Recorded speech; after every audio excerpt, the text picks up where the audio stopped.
We are continuing to follow the breaking news out of Fort Hood, Texas, home to the 1st Cavalry and the 4th Infantry Divisions, where 12 people are dead and 31 wounded after Major Maddow-Military Hassan, an Army mental health professional, allegedly opened fire in Fort Hood's Soldier Readiness Center.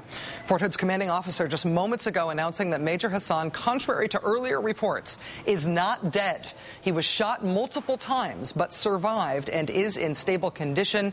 General Bob Cohn saying that he is not yet speaking to investigators. They're obviously hoping that he will. General Bob Cohn also saying that while he is not ruling out terrorism as an explanation for this attack, he said, quote, "The evidence does not suggest that it is terrorism. They are treating this as a single shooter event."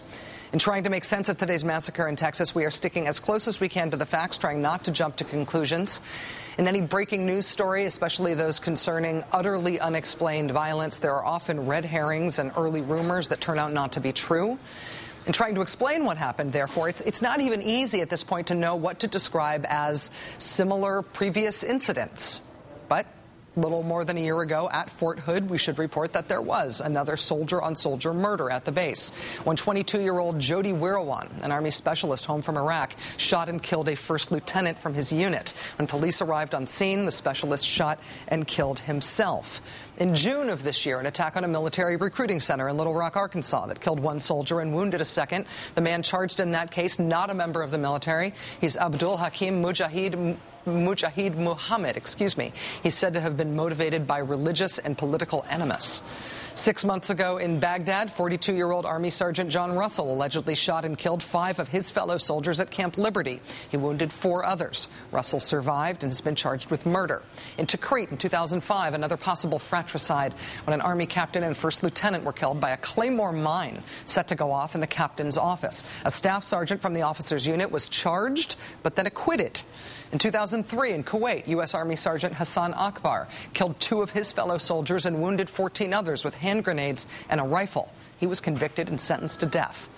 And of course, Killeen, Texas, the town adjacent to Fort Hood, is the site of one of the worst mass shootings in American history.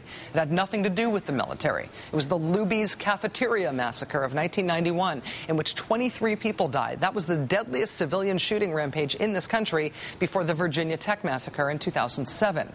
The shooter, the alleged shooter in today's massacre at Fort Hood, himself a graduate of Virginia Tech, a member of ROTC there, who left for medical school with a Virginia Tech degree in biochemistry.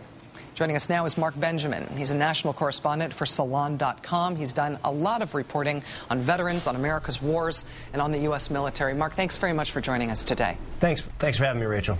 Suspect in today's crime not thought to have ever deployed. He is said to have been upset about the prospect of deploying to Iraq later this month.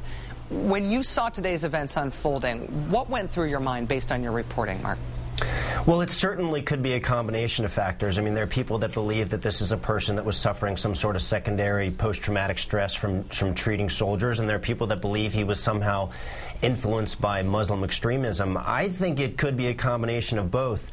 I certainly have met mental health care providers in the military who, after sitting all day long and listening to some really disturbing tales, when they're treating these soldiers coming back from Iraq, and in combination with the fact that they're overwhelmed, overworked, don't have the resources to do their jobs, become extremely stressed and frazzled. And there's no reason to not think that this could ultimately lead to that kind of a conclusion. Mark, I know that you've reported on, for example, Army suicides being on the rise. This year already soaring past last year's pace. Military suicides now even outpacing the civilian rate. Is there a double-sided coin here in reporting on mental health issues in our soldiers, that we need them to be taken care of, we need the seriousness of military mental health issues to be appreciated, and we also need to make sure that veterans and soldiers aren't stereotyped as crazy and as untrustworthy? Oh, absolutely. And I think that the military is still struggling in a major way with that stigma issue. I mean, they still have not really incorporated, a soldier learns how to clean his weapon and work on his weapon and handle the whole weapon system, but they still haven't really, the military hasn't gotten around to making sure that the brain is incorporated into that weapon system. How do you recognize that problem? It's a normal reaction, post-traumatic stress disorder, normal reaction to combat stress. And I think that's something the military still has a lot of work to do, even in 2009. I have noted in and talking with friends and people I know through this business who work on the issue of PTSD, this is one of those stories that makes everybody cringe, because there's no reason to believe at this point, as we don't have evidence yet that this is a PTSD situation, but there is concern that by raising awareness about PTSD, you also make people afraid of soldiers who are suffering from it, right? Oh, that's absolutely true. And, the other thing that's interesting is that there's this discussion about whether there's some ideological component, motivation to this person.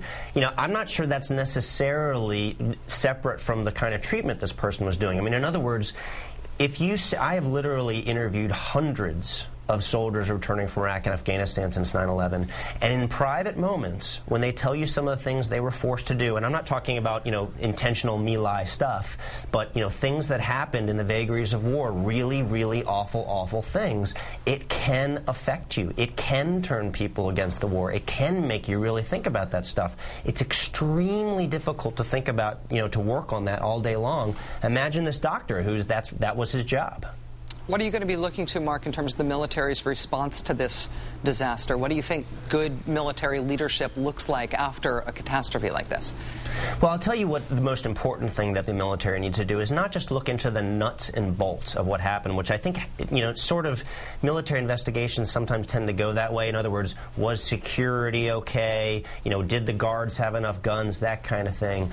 I think in cases like this, just like the shooting that you mentioned in Iraq at Camp Liberty, it's almost more important for the military to go back and say, what did we do wrong? Why did this guy, for example, at Camp Liberty, go into a healthcare clinic and shoot everybody up? And I think the military needs to take a close look at itself in this particular case. Mark Benjamin, national correspondent for Salon.com. Thanks, as always, for your reporting. Thanks for your time joining us today, Mark. Thank you, Rachel.